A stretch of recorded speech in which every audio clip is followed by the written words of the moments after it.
Hi, I'm Paul Torgerson. It's Tuesday, December 11th, 2018, and this is a look at the information security news from overnight. From SecurityWeek.com, the cyber espionage group referred to as MuddyWater has hit over 130 victims in 30 organizations from late September to mid-November. MuddyWater was first detailed in 2017 when it was mainly focused on targets in Iraq and Saudi Arabia. In late November, researchers found a new PowerShell-based backdoor very similar to malware employed by MuddyWater, which has been named PowerMuddy. The threat actor, which Symantec refers to as Seedworm, has been focused on gathering intelligence on targets in the Middle East as well as in Europe and North America. From ZDNet, Google revealed a second bug in the Google Plus API that could have been abused to steal the private data of nearly 52.5 million users.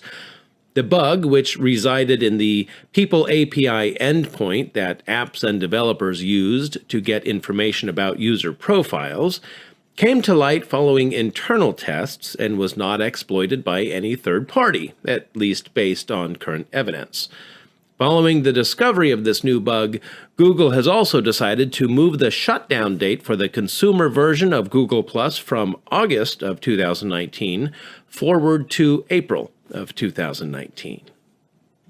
From bankinfosecurity.com, the hacking of a credit card processing system has prompted a Texas hospital to notify regulators and nearly 48,000 affected individuals of a breach as required by the HIPAA breach notification rule. Baylor Scott and White Medical Center said that on September 29th, the hospital discovered an issue with a third-party vendor's credit card processing system. The incident impacted patients whose payment information, including partial credit card information, was compromised.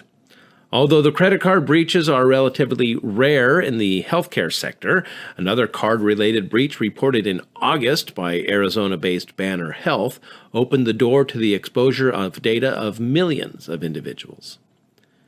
From SecurityWeek.com, a recently discovered piece of malware targeting Mac systems is the combination of two open-source programs.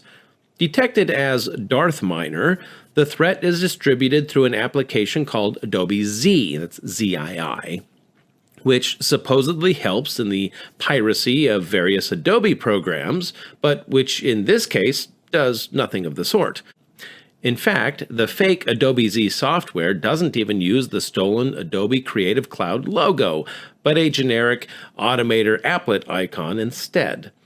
The fake application downloads and executes a Python script, which then ultimately installs various other goodies, including a backdoor and a crypto miner, all the appropriate details in the Security Week article. And finally today from ZDNet, a Russian cybersecurity firm says it discovered login credentials for more than 40,000 accounts on government portals in more than 30 countries. The data includes usernames and clear text passwords, and the company believes they might be up for sale on underground hacker forums.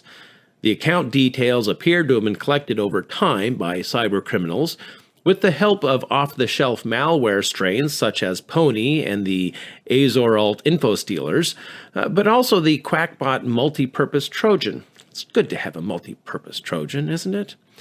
It's believed that the people behind these operations might filter and group the government accounts into separate packages to advertise and sell online. No word on what other types of packages may ultimately hit the dark web. That's all I have for you today. Have a great rest of your day. And until tomorrow, be safe out there.